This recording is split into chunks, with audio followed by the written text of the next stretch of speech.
Գայի կողմից հայտարարությունը, որ Իրանի նկատմամբ կսահմանվի այն երկրների նկատմամբ կսահմանվի 25% մաքսատուր, որոնք Իրանի հետ առևտուր են անում, այս հարցին որևիցե անդրադարձ եղել է։ Իրանում տեղի ունեցող կամ Իրան տեղի ունեցող գործը որևէ կերպ չեն քննարկվել այսօրվա մեր հանդիպման ընթացքում մեկ բառ անգամ այդ մասը։ Եվ մյուս հարցը արդյոք ԱՄՆ պետքարտուղար Մարկո Ռուբիոյի հետ քննարկվել է Ադրբեջանում պահվող հայ գերիների ազատմանն առնչվող խնդիրը։ Ըստ էության մենք քննարկել ենք եւ երկկողմ եւ թրիփի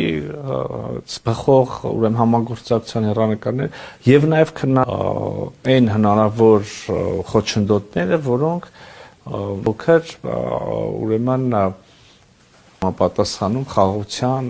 ձևավորվող դրական տենդենսներին եւ համատենդենսների իհարկե Ադրբեջանում պահվող անձանց հարցը այդ հարցերից մեկն է։ Այսինքն քննարկվել է նաև ԱՄՆ-ի որոշակի միջնորդության եւ աջակցության հնարավոր։ Այո, քննարկվել է իմ եւ պետքարտուղարի միջև հանդիպմանը Ադրբեջանում պահվող նաեւ հայ